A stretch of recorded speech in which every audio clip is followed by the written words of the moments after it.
for the District of Columbia. It's a big deal.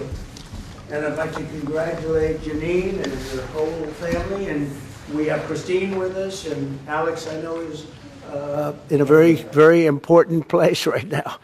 And the two children, but they're not children anymore. And I've heard that, Christine, you're doing unbelievably well and very successful at a great law firm. So it's great to have you with us. Thank you very much. Over 5 decades, Jeanine Pirro, known by millions as Judge Janine, has devoted her life to the pursuit of justice, the defense of freedom, and the fair, equal, and impartial rule of law. And that's what she's about. She was a great DA. I remember her very well. She was as good as anybody I've seen. She began a career in 1975 as an assistant district attorney in Westchester County, New York, where she prosecuted violent crimes. And that was a serious prosecutor. And she went after real criminals, not fake criminals like we seem to do today nowadays, people that shouldn't be prosecuted, including rape, murder, and was a tireless warrior on behalf of the most vulnerable people in our society. In that role, Janine helped create one of our country's first domestic violence bureaus. I think it was the first, Janine. And as its chief, she revolutionized victim protection and bold, innovative policies like very few people even thought of. In 1990, Janine became the first female judge in Westchester County history.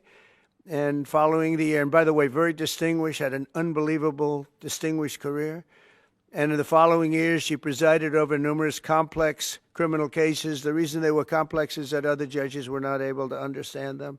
They were called the complex cases. My sister had them too. They always used to give her the complex cases because other people didn't understand them, including high-stakes felony narcotics trials. Her outstanding judicial record earned her the honor of being named the #1 judge in 1990 by the Independent Fund for Modern Courts. That's nationwide. Outstanding judge. The following year, Judge Janine was elected Westchester County District Attorney, became the top prosecutor for a jurisdiction that included some of the largest suburbs in New York City, including Yonkers and White Plains. It's a big deal. As district attorney, Janine tackled high-profile violent crime cases and established one of the nation's most successful cybercrime units to combat online child abuse. She was way ahead of a lot of people. They still aren't there, if you get right down. I mean, from what I hear, they're still not there in many cases back there where we come from. In addition to her stellar legal career, Janine also excelled in news media as you know, and she's become one of the most beloved political figures through her time on television, because she's been very, very successful at a thing called television. She got out of what she was doing, and frankly, she does them both great, but she's really, to me, she'll always be known as a great lawyer and a great prosecutor, which is what she's doing now. So Jeanine Pirro, I have no doubt, will be an exceptional U.S. attorney for the District of Columbia, one of the truly most important positions in our country, of any position, where she will restore public safety in our nation's capital, break up vicious street gangs and criminal networks, and ensure equal justice under the law. You'll see very, very big improvements in the D.C. area, that I can promise you. So I want to congratulate Janine. I want to congratulate you and Christine and your whole family on this undertaking. And as you know, Pam Bondi is doing an unbelievable job as our real leader in the fight against crime. And Pam heard about this, and Pam said, I'll have to find time for Janine. She doesn't have time to do this, but for Janine she did, and she's going to be doing the swearing in. So Pam, thank you very much for the great job you're doing and for swearing in our friend, Justice Janine. Good. Thank you. Come on up.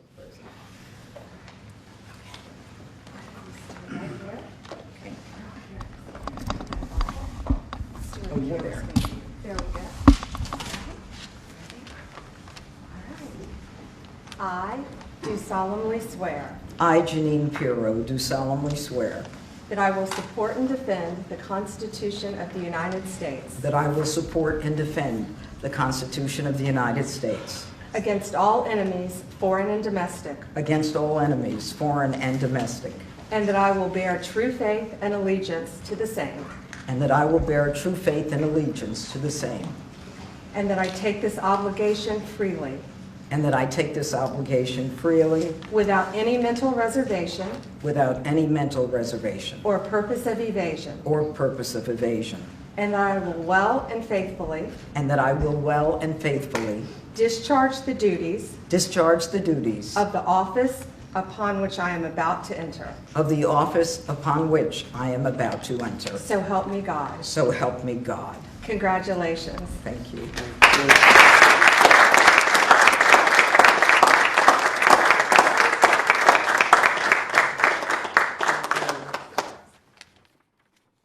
Thank you, Mr. President, and thank you, Madam Attorney General, both my friends for many years.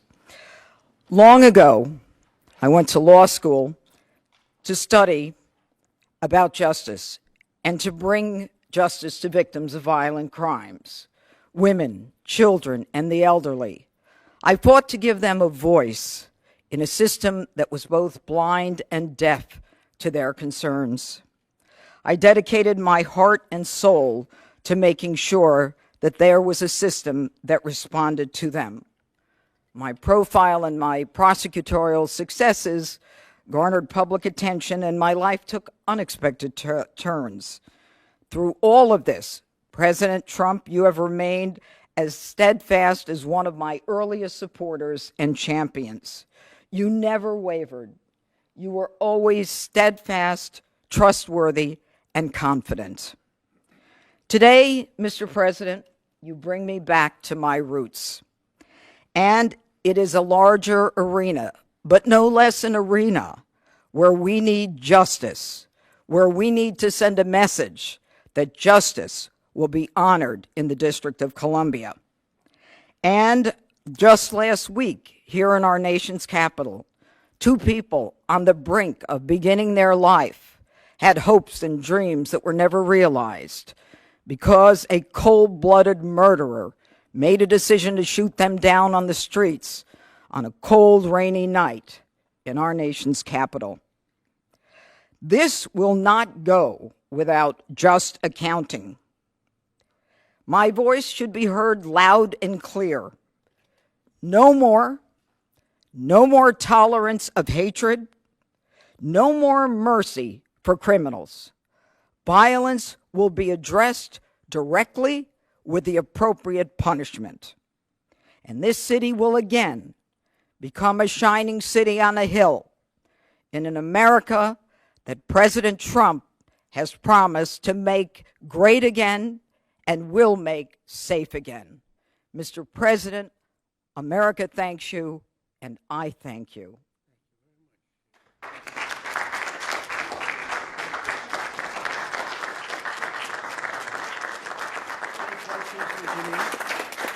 Any questions? Oh boy. Anything for Janine? You just want to talk to him, I get it. She's going to be fantastic. Thank you very much. Thank There you. really- Thank There's you. no question, because there's no doubt. We have no doubt you're going to be fantastic. Thank you, Mr. President. Mr. President, on Russia. Mr. President, on Russia. Mr. President. On Russia, Mr. President. Please. Do you believe the Russians are being disrespectful when they say that your criticisms of Putin are simply an emotional response? And do you still believe that Putin actually wants to end the war? I can't tell you that, but I'll let you know in about 2 weeks. Within 2 weeks, we're going to find out very soon. We're going to find out whether or not he's tapping us along or not. And if he is, we'll respond a little bit differently. But it'll take about a week and a half, 2 weeks. We have Mr. Witkoff is here, who's doing a phenomenal job, is dealing with them very strongly right now. They seem to want to do something, but until the document is signed, I can't tell you. Nobody can. I can say this. That I'm very disappointed at what happened a couple of nights now, where people were killed in the middle of what you would call a negotiation. I'm very disappointed by that. Very, very disappointed. Yeah, please. You've called for an end to the Gaza war. Given the growing humanitarian crisis and the decision of Prime Minister Netanyahu to extend the military operation, do you have any frustration with his handling of the situation of the war? No, we're dealing with the whole situation in Gaza. We're getting food to the people of Gaza. It's It's been a very nasty situation, very nasty fight. October 7th was a very nasty day, the worst that I think I've ever seen. It was a horrible day, and people aren't going to forget that either. So we'll see how that all works out. And Steve, would you want to say a couple of words about Gaza, because you just have some information? Steve Witkoff, do you want to come up for a second?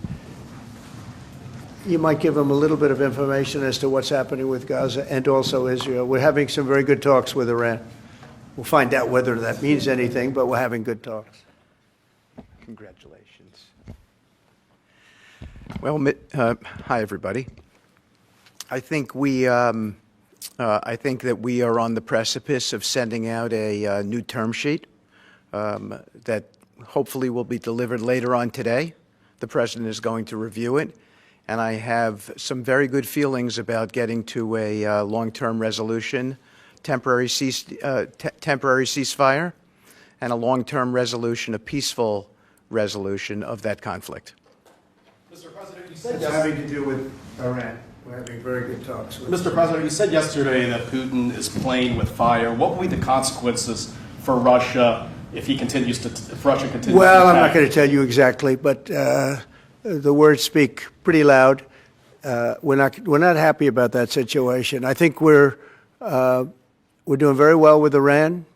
I think we're doing very well with Gaza, but we are doing very well with Iran, and I think we're going to see something very sensible, because there are only two outcomes. You know what the two outcomes is: a smart outcome and there's a violent outcome, and I don't think anybody wants to see the second.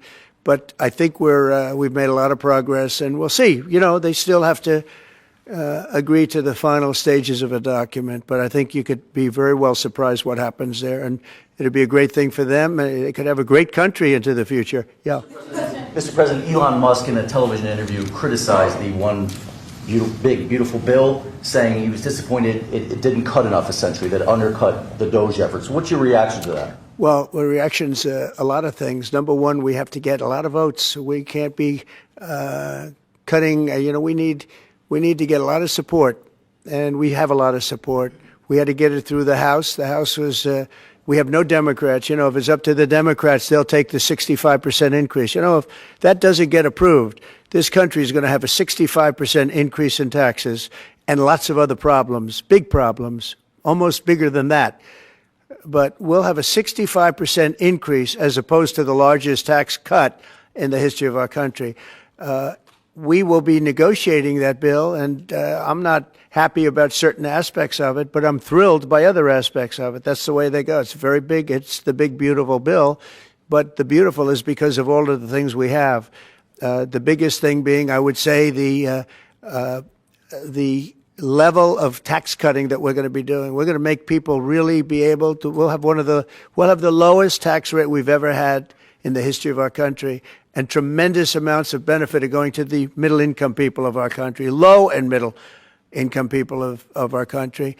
So we're going to see what happens, because the Senate, as you know, is negotiating with us, and they have to then go back to the House, and, you know, it's got a way to go. But I have to say, Speaker Johnson and Thune have done an incredible job. John Thune has done a fantastic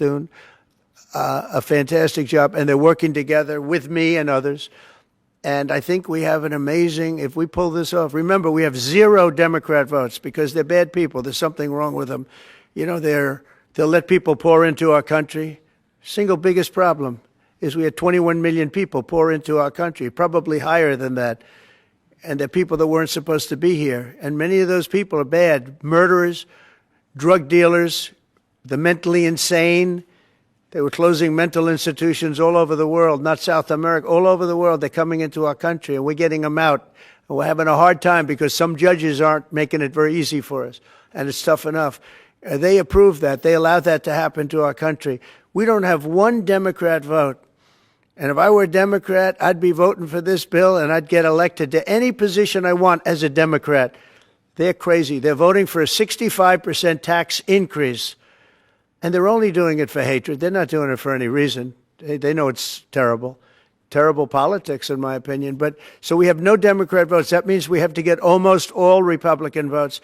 And I think we're very close to doing that. I think it'll be very successful. Yeah, please. Mr. President, Wall Street analysts have coined coined a new term called the taco trade. They're saying Trump always chickens out on your tariff threats, and that's why markets are higher this week. What's your response to that? I kick out? Chicken out.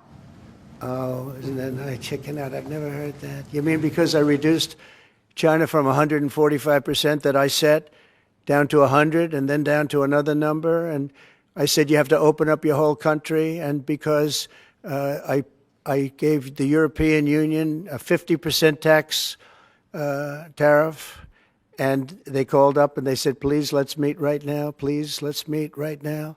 And I said, okay, I'll give you till Janine. I actually asked them, I said, what's the date? Because they weren't willing to meet. And after I did what I did, they said, we'll meet anytime you want. And we have an end date of July 9th. You call that chickening out? Because we have $14 trillion now invested, committed to investing when Biden didn't have practically anything. This country was dying. You know, we have the hottest country anywhere in the world. I went to Saudi Arabia. The king told me. He said, you got the hottest we have the hottest country in the world right now. 6 months ago, this country was stone cold dead. We had a dead country. We had a country people didn't think it was going to survive, and you ask a nasty question like that. It's called negotiation. You set a number. And if you go down, you know, if I set a number at a ridiculous high number and I go down a little bit, a little bit, they want me to hold that number, 145% tariff. Even I said, man, that really got up. You know how it got? Because of fentanyl and many other things, and you added it up. I said, where are we now? We're at 145%. I said, whoa, that's high. That's high. They were doing no business whatsoever, and they were having a lot of problems. We were very nice to China. I don't know if they're going to be nice to us, but we were very nice to China. And in many ways, I think we really helped China tremendously because, they were having great difficulty because we were basically going cold turkey with China. We were doing no business because of the tariff, because it was so high. But I knew that. But don't ever say what you said. That's a nasty question. Go ahead. To me, that's the nastiest question. Wait a minute. Wait. Go ahead, please.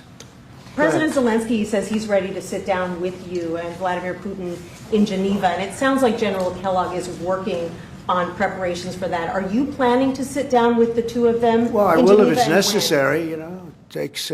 We have to. I think I'm at this point. I wish you would have been that way a couple of months ago. But at this point, we're working on President Putin, and we'll see where we are. I think we're doing fine, but we'll see. I don't like what's happening. That's one thing I'll say. I don't like when I see rockets being shot into cities. That's no good. We're not going to allow it. You've always said that the war never would have started if you were Would have never happened, and it didn't happen. He doesn't seem willing to do anything that you want him to do. Do you still believe that he wouldn't have launched the war? No. We would have never had a war. We would have never had a war. If I were president, if the election weren't rigged, you wouldn't have had the war. You wouldn't have had the war. You wouldn't have had inflation. You wouldn't have had October 7th. That would have never happened because Iran was stone cold broke. They didn't have any money to give to Hamas or Hezbollah. You wouldn't have had that Afghanistan most embarrassing moment in the history of our country. You wouldn't have had any of it. You wouldn't have had inflation because energy costs. Look what happened. I brought inflation down to practically zero. And all of the groceries and all of the eggs and all of the things that you've been hearing about, they're back down. They're way down from where they were. I did something in 4 months that nobody's seen. And I have to say, in 4 months, and I said it before, and everyone's talking about it all over the world, we've got the hottest country anywhere in the world right now. We're the only country anybody's even talking about. All right, please go ahead. What stopped you from imposing new sanctions on Russia? Only the fact that if I think I'm close to getting a deal, I don't want to screw it up by doing that. Let me tell you, I'm a lot tougher than the people you're talking about, but you have to know when to use that. If I think it's going to hurt a deal, this isn't my war. This is Biden's war, Zelensky's war, and Putin's war. This isn't Trump's war. I'm only here for one thing, to see if I can end it, to save 5,000 lives a week and a lot of money, the money being much less important, because I made that money. I went to Saudi Arabia, Qatar, and UAE, and we brought back $5.1 trillion. So I made that money in about 2 hours, the money that we're talking about, but it's still think of it, $300 billion we've spent with no checks, no balances. They just send cash. You can imagine what's happened to that money. I never saw anything like it in my life. But I'm more interested because I picked up $5.1 trillion and, by the way, got a beautiful, big, magnificent, free airplane for the United States Air Force, okay? Very proud of that, too. They tried to say, oh, it's Trump's airplane. Oh, yeah, sure. It's too big.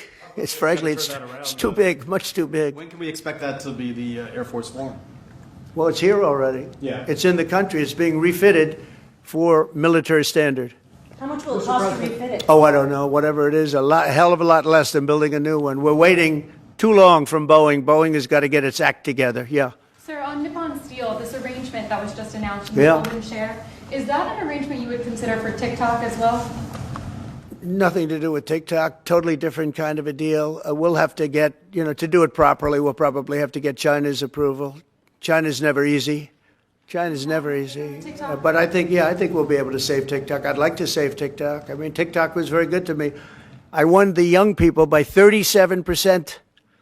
No Republicans ever won, and I won by 37%. And Charlie Kirk will tell you TikTok helped, but Charlie Kirk helped also. Oh, he just happens to be here. Look at him. He loves that we mentioned that name, right, Charlie? He's done great, and I appreciate all the help. But with young people, we won by 37%, Charlie, and you helped. But TikTok was amazing. And he was the first one. He said, get on TikTok. So I have a little bit of a warm spot. I know I shouldn't. They'll say, quid pro quo, put him in jail for the rest of his life, quid pro quo. No, TikTok was very good to me. I won young people. I don't know if it was because of TikTok, but it was something happened. No Republican has ever won they call them young people. Young people, you can define it a lot of different ways, but I won every age group in young people. And it never happened, and won by 37%. That's a lot. Yeah. Mr. President, back on Iran, did you warn Prime Minister Netanyahu against taking some sort of actions that could disrupt the talks there in a phone call last week? Well, I'd like to be honest. Yes, I did. Next question, please. Just last on sanctions. I did, yeah. If Senate Republicans want to push It's not a warning. I said I don't think it's appropriate. What exactly did you tell him? Did you I just said I don't think it's appropriate. We're having very good discussions with him, and I said I don't think it's appropriate right now. Because if we can settle it with a very strong document, very strong, with inspections and no trust. I don't trust anybody. I don't trust anybody. So no trust. I want it very strong where we can go in with inspectors. We can take whatever we want. We can blow up whatever we want, but nobody getting killed. We can blow up a lab, but nobody's going to be in the lab, as opposed to everybody being in the lab and blowing it up, right? Two ways of doing it. Yeah, I told him this would be inappropriate to do right now because we're very close to a solution. Now, that could change at any moment. Could change with a phone call. But right now, I think they want to make a deal, and if we can make a deal, save a lot of lives. When do you think a deal could happen on Iran? On which? A deal with Iran could happen. When do you I don't know. I think over the next couple of weeks if it happens. Yeah. And on the, when could the administration resume the interviews for foreign students visa? When do you think your administration could resume these interviews? On what? For the foreign student visa. Yesterday there was... for the French visa? For the French too, but all the foreign students. Oh, for the foreign visas? What are you referring? Foreign visas for what? Are you talking about for colleges? Okay, so you're off of Israel. Now you're talking about colleges, right? Yes, now. Okay. Well, we're going to see. Look, Harvard has been a disaster. They've taken $5 billion plus. $5 billion. Nobody knew that they were making this kind. If we didn't do this, we would have never found this out, Pam. They're taking $5 billion. And I'd rather see that money go to trade schools. And by the way, they're totally anti-Semitic at Harvard, as you know, and some other colleges too, in all fairness to them. And it's been exposed, very exposed. And I think they're dealing very badly. Every time they fight, they lose another $250 million. Yesterday we found another $100 million. And they have, they have a fund, an endowment, $52 billion. All right? They get a lot of that from the United States. And I think it's ridiculous. I think everyone's coming up to me saying, we love the idea of trade schools. with that kind of money, and money from others, but money from them, you can have the best trade schools anywhere in the world. You give them to Iowa, Indiana, lots of good states, well-run states, and you give them the money, they can only be used for trade schools, and they'll teach people how to build motors and cars and AI, the AI, we're building plants, we're building hundreds of billions of dollars worth of AI plants, already started, many of them. We've never had a boom like we're having now. You're going to see it. There's never been anything like it. So we're up to about $14 trillion in investments. There's never been anything even close. You look at Biden, this guy, they had people leaving as opposed to investing. And they're doing it because of November 5th, and they're doing it because of the tariffs. The tariffs have been tremendous. I can promise you, and I have great respect for the people at the European Union, they wouldn't be over here today negotiating if I didn't put a 50% tariff on. The sad thing is now when I make a deal with them, it's something much more reasonable. They'll say, oh, he was chicken. That's so unbelievable.